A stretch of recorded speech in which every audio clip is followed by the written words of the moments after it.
ayat ieu neruskeun ayat anu kamari tentang maca istighfar. Macakeun pangampura, macakeun istighfarna Kangjeng Nabi Muhammad sallallahu alaihi wasallam kanu jadi pamana ieu ni Abi Thalib. Ku dedeh-dedehna Kangjeng Nabi ka pamana nu nami Abi Thalib hingga dirayu ku Kangjeng Nabi supaya iman ka Allah, iman ka Kangjeng sebagai utusan Allah. Telireun Kangjeng teh terase maca istighfar, bahkan Kangjeng Nabi nyarita moal eureun wallahi la azalu astaghfir.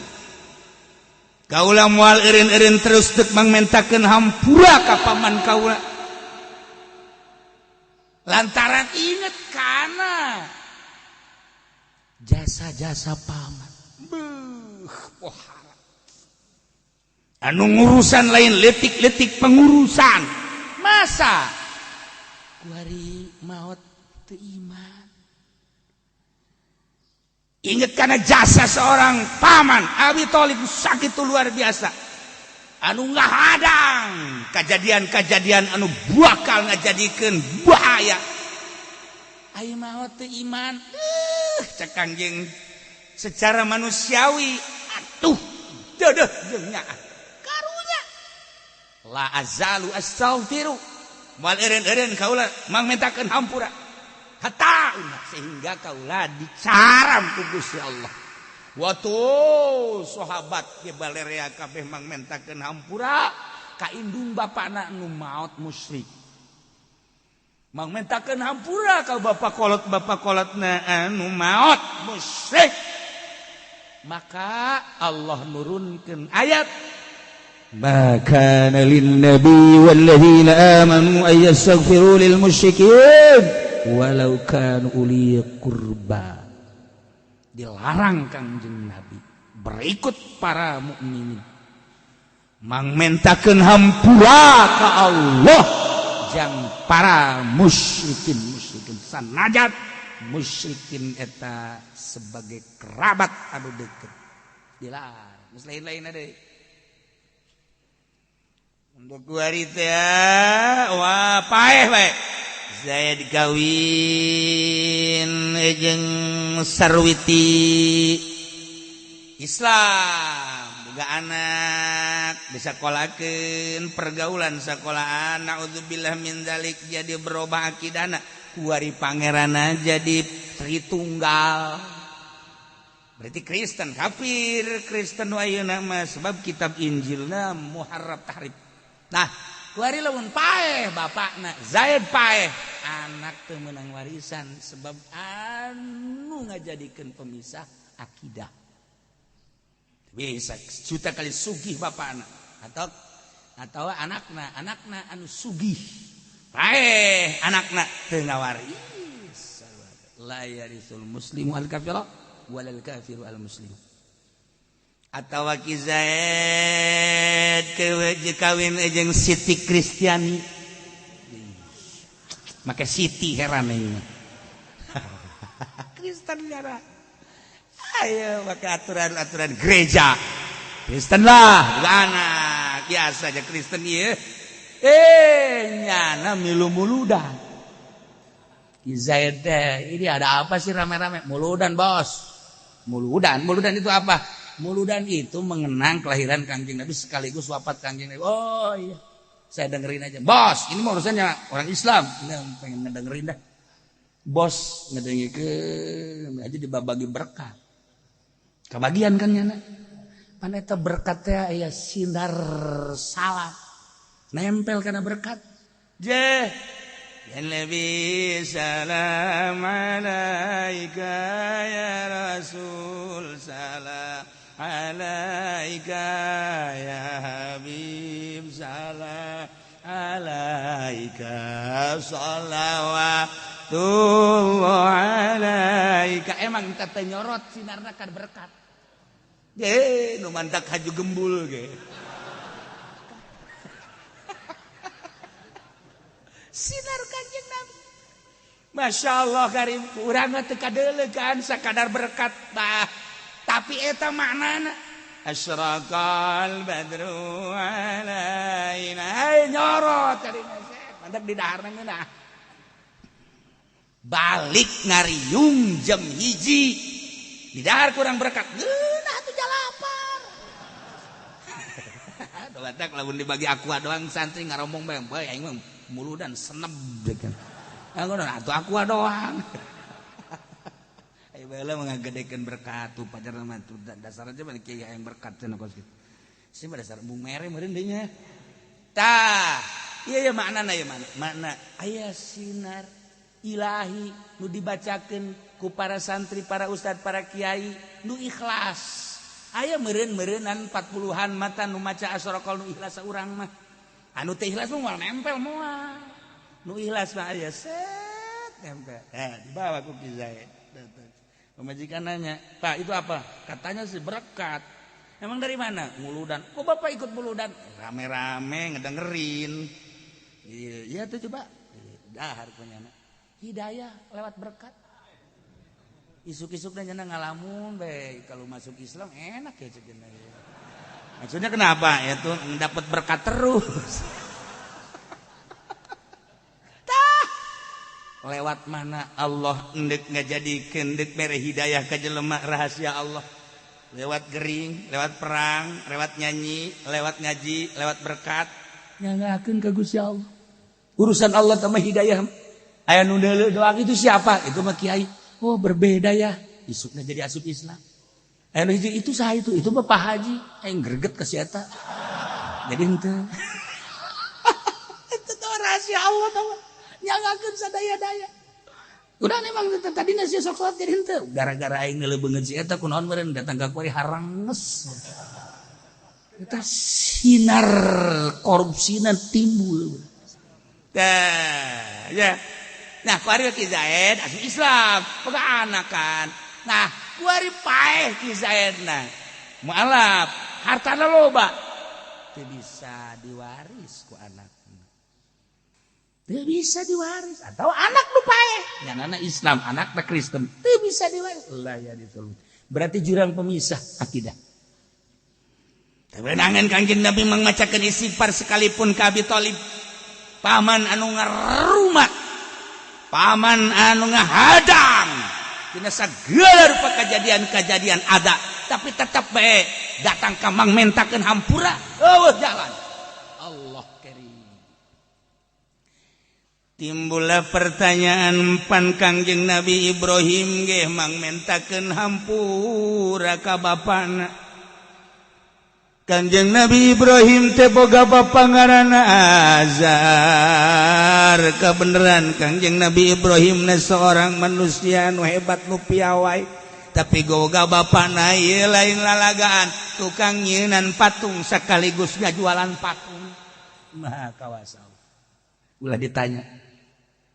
Jangan ditanya kemana aku pergi. Ulah ditanya urusan Allah. Siapa inu kitu talar heran aing. Ulah urusan Allah, urang mah iman ke Allah, iman ke Kanjeng Nabi, iman ke para mursalin. Adapun rahasia-rahasia kos kitu Allah tama urusan. Ketika Firaun kasienan digantian kerajaan anak dengan tabiran-tabiran ahli sihir, diputus ku Firaun, bodoh orok, laki-laki bodoh. Sabaraha ribu orok anu dibunuh. Maha kawasa Allah, orok nu diimah mah diantepkeun. Kanjeng Nabi Musa diurusan pugu eta nu bakal jadi musuh. Maha kawasa Allah. Urang teu jandung teh korenganan pamajikan urang nu galak. Rahasia Allah. Rahasia Allah boga pamajikan galak teh teu nyandung. Sia seuri hayang meureun. Itu aya rahasia-rahasia. Ya Allah ya Rabbi, orang di imah urang jawaran. teu kudu make golok asal manyun bae geus kecuali jelema anu geus teu boga dinding hali ya dah geus mangke bae nyandung lah urusan acak-acakan anak di mana kolot di mana acak-acakan mun ditanyakeun pamajikan geus teh arah jadinya ngagugulung hulu leutik hulu gede tadi urusan boga 2 hulu padahal tergantung jelema-jelemana dititahan ge nyandung aya bakat moal bae wajen tadi omong-omong ge atuh geus bakat mah nyandung bae enggeus tah ulah dipikir kumaha Allah beres pamajikan ge lamun kumaha Allah bae jangan ngeunaheun nyadar ieu Kanjeng Nabi Ibrahim boga bapak Kanjeng Nabi Ibrahim nu lain lalagaan sampai dipuat ku hari dina sholawat Ibrahimiyah tapi boga bapak tukang nyinan patung jualan patung Allah karim azar ngaran Kanjeng Nabi Ibrahim teh terus ngajakan kanu jadi bapak tapi bapakna tetep bae kekeh dina kayakinanana Kanjeng Nabi Ibrahim temang mentakeun hampura ka Gusti Allah dengan bahasa perjanjian astagfirullaka rabbi Gusti abdi teh bade nyuhunkeun pangampura kanggo rama abdi Gusti roja ayuslima dengan harapan supaya asup Islam bapak abdi teh boga harapan supaya bapak asup Islam Gusti nyeri meureun di akhirat teh ketika para mursalin aya di sorga ketika para nabiin aya di sorga ketika para aulia Allah aya di sorga ketika para solihin jeung mukminat aya di sorga bapa di dieu aya di neraka neuk teu sedih kumaha Gusti astaghfirullah rabbi raja ayyuslim mang mentakeun hampuralah Kanjeng Nabi Ibrahim teh maca istighfar Gusti abdi teh nyuhunkeun pangampura kanggo rama abdi nami azar teh anu ngajadikeun kana sabab ayana abdi supaya abdi ulah dibere sedih jaga di akhirat ketika jelema-jelema digariring ka sorga abdi teh hayang we sareuneuh saigal jeung bapa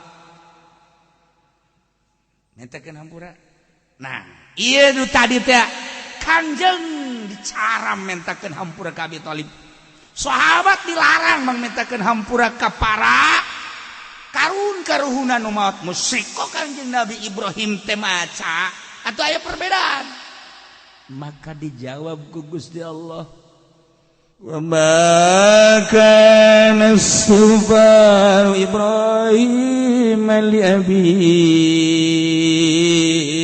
Allah alam bimuradi teu aya maca istighfarna mang mentakeun hampurana Kanjeng Nabi Ibrahim li abihi ka bapana nami Azar teh eta teh lain samata-mata sakadar mang macakeun hampura mang mentakeun hampura tapi eta manu timbulna illa mau'idati wa'adaha iya tepati-pati maca istighfar kecuali timbul tina perjanjian anu dijanggikeun ku Kanjeng Nabi Ibrahim ka bapana dina bahasa Arab mah beda amun kurang ditaliti ku urang bakalna berbeda ngamarjaikeun domir ieu teh anu janji nu ngajangjikeun teh Kanjeng Nabi Ibrahim atawa bapana tuh kan aya Kanjeng Nabi Ibrahim anu janji Gusti abdi teh ngajangjikeun ka bapa dek baca istighfar jang bapak janji supaya harapan abdi teh asup Islam bapana geus Kanjeng Nabi Ibrahim nu janji tapi lamun ngamarjaikeunana dibedakeun ma mau'idati wa'adaha iya nu ngajangjikeun bapa kana perjanjian ieu ka Kanjeng Nabi Ibrahim Kanjeng Nabi Ibrahim nu janji ka anakna ya ieu teh nu janji teh Kanjeng Nabi Ibrahim atawa bapakna tak urusan pimarjeun bae sakitu hese mentak Al-Qur'an teu meunang sambarangan dibaca sebab geus mah hakikatna geus mah majazna geus mah kinayahna geus mah ngamarjek-marjekeunana tah anu ngajelaskeun janji nu janji teh Kangjeng Nabi Ibrahim atawa kitu bapana eta teh kan teu meunang kurang kudu ceuk Kangjeng Nabi teangan kurang dina hadisna nu janji teh saha ya Allah ya Rabb lain pagawean leutik-leutik koregana kudu teangan heula di Bukhari-na kudu teangan heula di Sunan Abi Daud kudu teangan di Ibnu Majah coba ieu teh nu janji teh keterangan Kangjeng Nabi Ibrahim atawa bapakna teu meunang make otak urang ngamarje-marjekeun mah babari digilekeun wa adaha ka Kangjeng Nabi Ibrahim hakna kana mau idah iyahuna kitu ka bapana jadi Kangjeng Nabi Ibrahim nu janjina gilekeun ku urang ja bisa mau idah ti wa adaha iya dibalikeun atuh azar meureunana tapi teu meunang ta Quran mah kos kitu sangeunah-ngeunana kudu make hadis Kangjeng Nabi emang jadi kiai kok jadi kiai teh ya barang diondang haju susu kopi aya ngeunah teh mah kos kitu mantap gelas kumaha naon mesti bisa dicekel bubuan aya gedena gelas kiai pohara teh mah ai ke dikitu-kitu mah babari tah pelebah ieu hadis teh sahih apa dhaif saha ieu rawina masyaallah karim kemudian ieu teh di Bukhari tisaha jeung tisaha-tisahana an saha ya Allah ya retah lamun ditanyakeun eta bae kakarak aing asa lain jadi kiai kamari mah keur ngariung asa bos aing asa jadi kiai asa jadi mama komo dibuya-buya mah betul kiai aja pendek betul ini makar ya waduh itu kan ya Allah ketika ditanya masalah teu kajawab aletik jadi jelema masyaallah karim nah ieu hese keur carita hese bae kumaha teu bisa ieu carita mun ditanyakeun coba teu bisa teh eta hese ya Allah ya Rabb hiji jelema jago jasa dina urusan hadis Kangjeng Nabi kebablasan carita rawi teh nyaho pisan kebablasan lana okos Kangjeng Nabi Musa asana ana a'lamu aing pangnyahona bablas garang mukotil ta ieu teh nyaho pisan nya mah lamun nyaritakeun eta mah kitu-kitu riwayat hidupna lahiran tanggal 9 maotna tanggal 9 riwayat hidup kiki B eta teh lahirna tanggal 9 jadi nyaho buah nya teh geus rawi hadis supang hebat-hebatna ngan aya takabur di jero hatena aing pang pinterna aing pang hebatna eueuh tanding sana aing datang ka nyana nyieun forum tanya jawab bahsul masai aya tanya aing asana ja eueuh anu teu nyaho aing mah kabeh nyaho kabeh ku takabur aya bae lawanna wali di forum sakitu nanya anu kajawab kabeh wali mah nanya seetik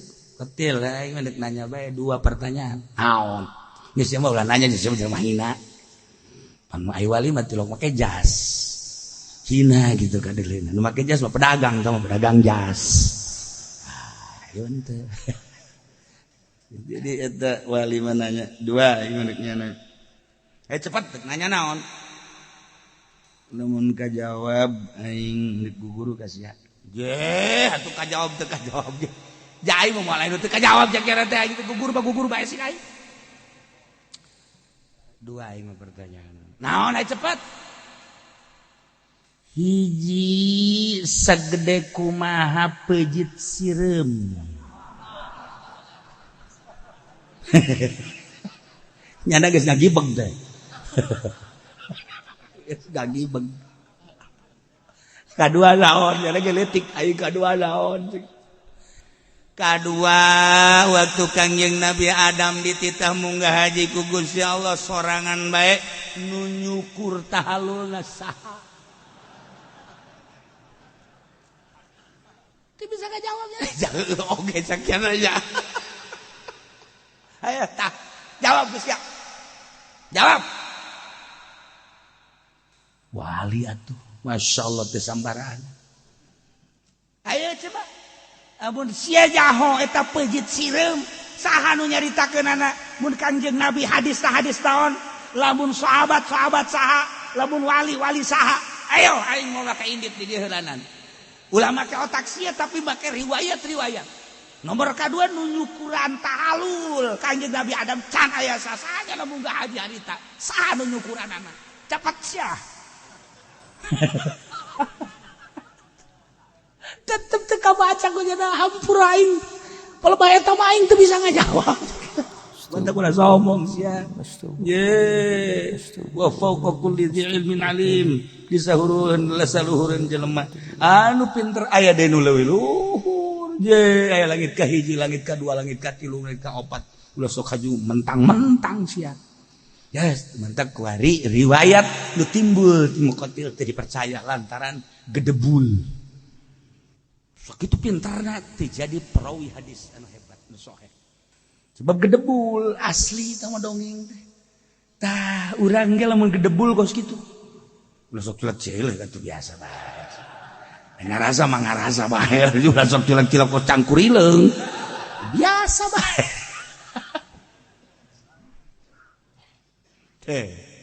nah ieu ieu sekedar gambaran Kanjeng Nabi Ibrahim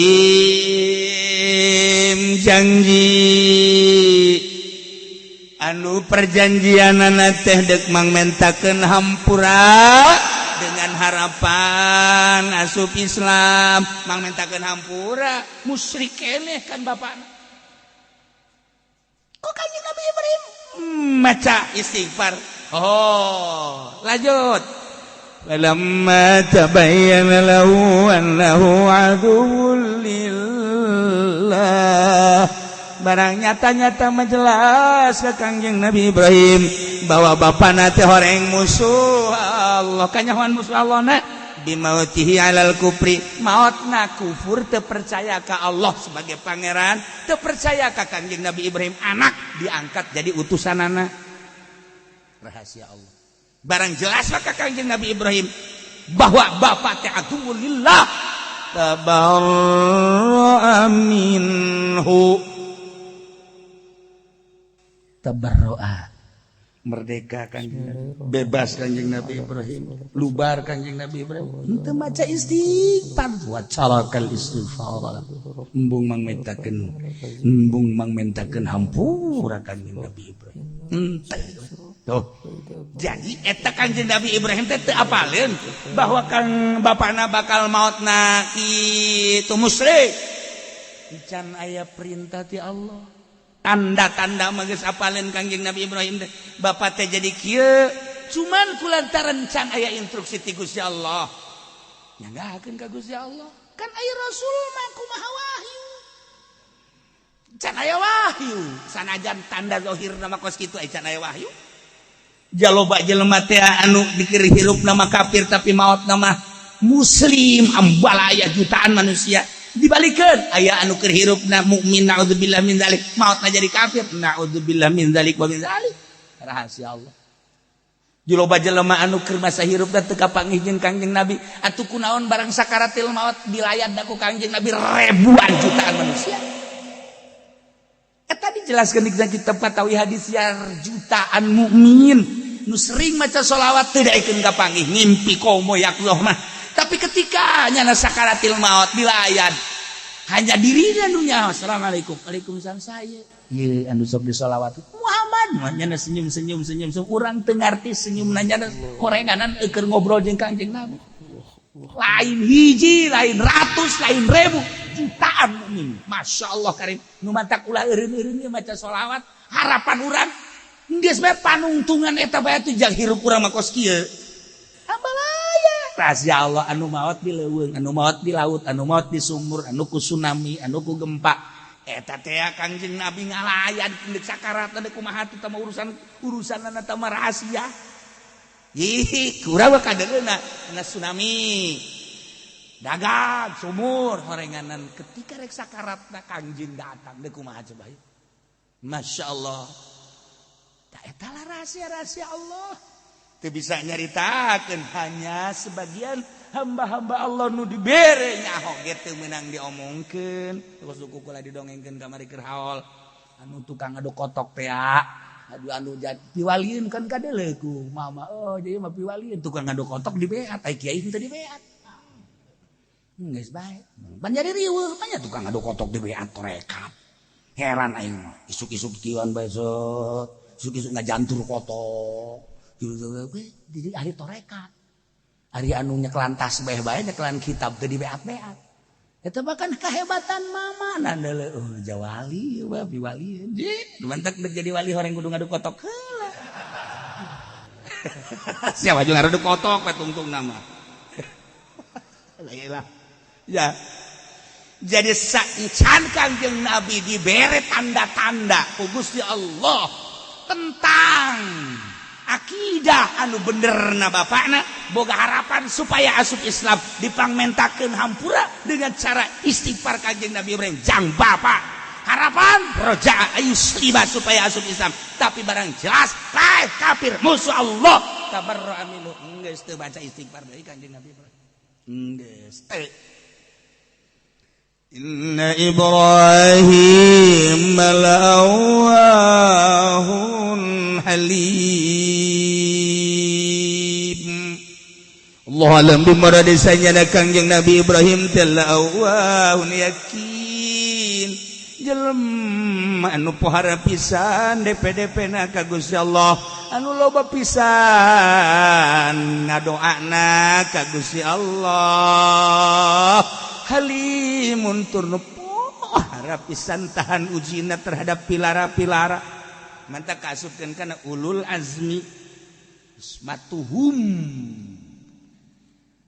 paling dijaga adalah para ambiya maksum ngan di antara maksum aya nu berpangkat ulul azmi nomor kahiji Kangjeng Nabi urang Kangjeng Nabi Muhammad sallallahu alaihi wasallam kadua Kangjeng Nabi Ibrahim alaihissalam Kangjeng Nabi Musa Kangjeng Nabi Isa eta ulul azmi jelema anu boga predikat nomor 1 rajaning raja dina urusan akidah kepasrahan ka Gusti Allah Subhanahu wa taala ieu Kangjeng Nabi Ibrahim ulul azmi matak di dia jelaskeun la'awwahun halim anu pohara pisan tadarruna anu pohara pisan ngaduana anu pohara pisan dumadeus da ka Gusti Allah atur anu pohara pisan nahan pilarangna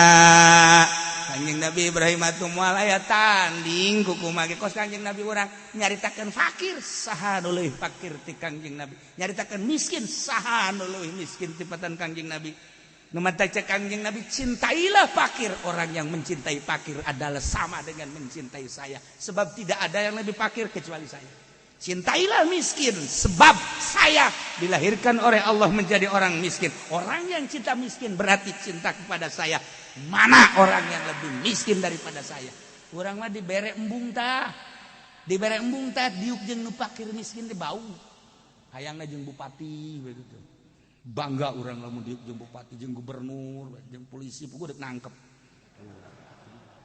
jeung teh urang mah mun kitu bangga jeung fakir embung ya Allah ya Rabbi aya naon di diri urang sehingga urang teh teresep ka fakir teresep ka miskin mantap Kanjeng Nabi wa yuhibbul fuqara wal masakin wa yajlisu ma'ahum Kanjeng Nabi geus dikitu-kitu ge tetep bae teu hayang bae sebab naon sebab nu fakir bae jeung nu miskin endeuna mentak urangna boga karakter embung dipenta hayangna dibere bae urangna boga karakter hayang dibere mun boga karakter kos kitu coba kuari nurutan Kanjeng Nabi Ibrahim kos kitu teh embung dibere hayang mere adapun dibere masalah tapi embung dibere ngan hayangna mere nu mantap Kanjeng Nabi mah nyieun Kanjeng Nabi Ibrahim mah nyieun pos-pos paranti jelema anu singgah dek dagang dek ziarah dek silaturahim nyieun pos didinya besi kapetingan tah tempat gendongna besi hayang dahar tah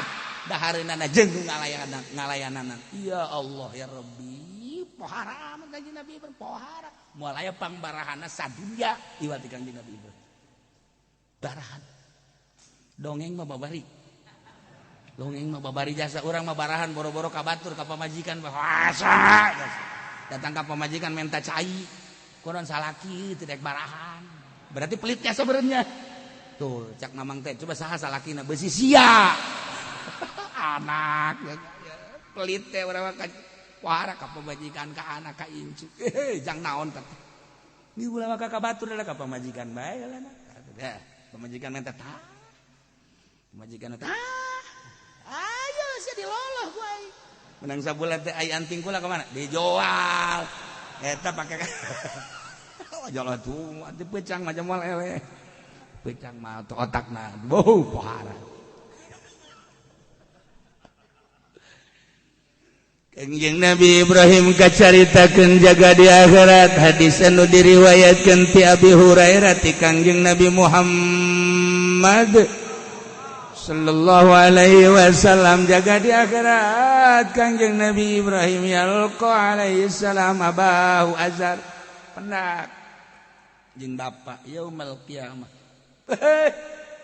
wajah bapakna teh geuneup kedaul sinaran mangkerut anu luar biasa kadeus sedih jeung prihatinna